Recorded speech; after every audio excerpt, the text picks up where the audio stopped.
President Cyril Ramaphosa is expected to weigh in on the ongoing war between Russia and Ukraine during Ukrainian President Volodymyr Zelensky's official visit to South Africa tomorrow. Zelensky arrives as diplomatic efforts in Europe to broker peace between the two nations appear to be stalling. The South African presidency says it hopes the bilateral talks will help pave the way for a lasting solution to the conflict. Meanwhile, a key peace summit in London has lost momentum after U.S. Secretary of State Marco Rubio announced he would no longer be attending, deepening tensions between Washington and Kiev over how to handle the Russian-occupied territories. For more on this developing story, we're now joined by Newzroom Afrika's Qaanitah Hunter. Qaanitah, a very good afternoon to you. Everyone is asking the question, but why would or how will South Africa succeed where everyone else seems to be failing? Have you gotten any answers from anyone to that question? Well, yes and no. So it's an optimism by President Cyril Ramaphosa and his administration to think that they have long maintained from the start of the conflict that South Africa is in pole position to negotiate between these two sides because they have access to both Putin and to Ukraine. Now, we know that President Cyril Ramaphosa had a phone call with Russian President Vladimir Putin on Monday. Now he's going to have this meeting with Zelensky on Thursday in a state visit, the first of a Ukrainian president to visit South Africa. Now, the question is this. So, President Cyril Ramaphosa in 2023 was part of a peace mission of African leaders, which amounted to very little at the time.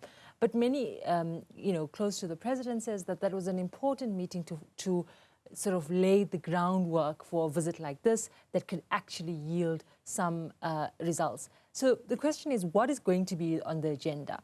Beyond the war in Ukraine, there's very little that Ukraine and South Africa has. Obviously, some opportunity for mutual cooperation, maybe some reflection about the new world that we live in, the new global order, given Trump and the tariffs.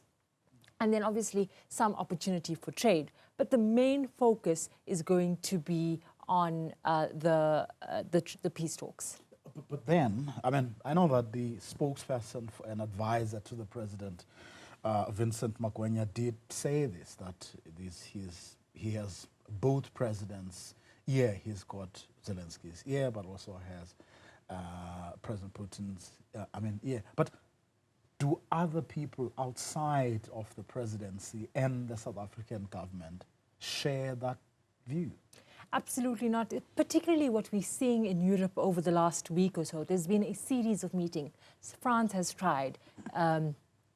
Germany has tried. Now we know that there was an effort to have peace talks in London, and those talks have just been downgraded because U.S. Secretary of State Marco Rubio has pulled out from those talks. So the prospects of these talks are getting less and less. As you know, the U.S. and U.S. President Donald Trump basically holds the leverage into pushing Ukraine to a negotiated settlement. And so that environment, is sort of overshadowing this visit. And I spoke to some analysts, Dr. Kingsley Makubela is one of them, and he says he doesn't know why South Africa thinks it can do what Europe can't. Let's take a listen. But will South Africa be able to have the capacity to influence either of the party, the Russians or the Ukrainians? In my own view, where I'm sitting, they're unlikely to do that, given the fact that parties that have a great deal of interest and stake in this, that are much closer to the Americans, are unable to influence the Americans. Even the Chinese, who are much closer to the Russians, they seem not to have any influence.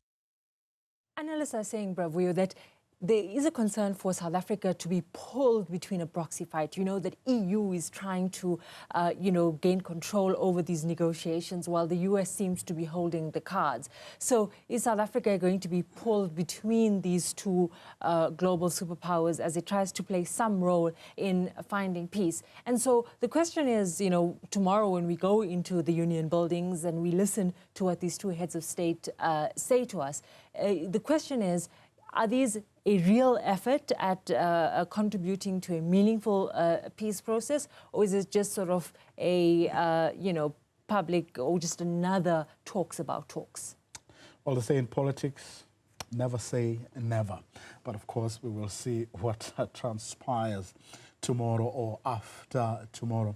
And of course, you will be there, and it'll be minus the pomp and ceremony, assuming that they will be hard at work and indeed try to find a resolution. But before I let you go, to what extent do people think that trade talks between the two will also form perhaps not as big a part of the conversation, but some part of the conversation nevertheless, because the two, we keep on being told, do need one another, especially in the realignment that is going on across the world currently. Yeah. So the Ukrainian President Zelensky has said that he wants to create a more active presence in the African continent. He's opened 10 diplomatic missions here. He's obviously the first Ukrainian president to come to South Africa, so important for that. But I think he's also looking at a post-war Ukraine. What are the opportunities for the economy? What are the opportunities for growth? And so some analysts here in South Africa have said wheat is one example. 41% of our imports for wheat comes from Russia and other European countries, a little bit after that. But we could actually get more wheat from Russia, from Ukraine rather. And Ukraine obviously imports a little bit from South Africa, hide, skin, and so there's definitely opportunity there in terms of agricultural exports, our citrus, our wines, and so there will definitely be that on the table. Definitely not to the levels that we see with other European countries. This is a country in war, but definitely an opportunity to lay the foundation for the beginning of enhanced trade. Well, of course, that indeed is what is going to happen. During tomorrow's conversations will be a different matter altogether. Qaanitah Hunter, who of course will be tracking that story for us. She'll be at the Union buildings from bright and early in the morning to bring you all the news of that meeting.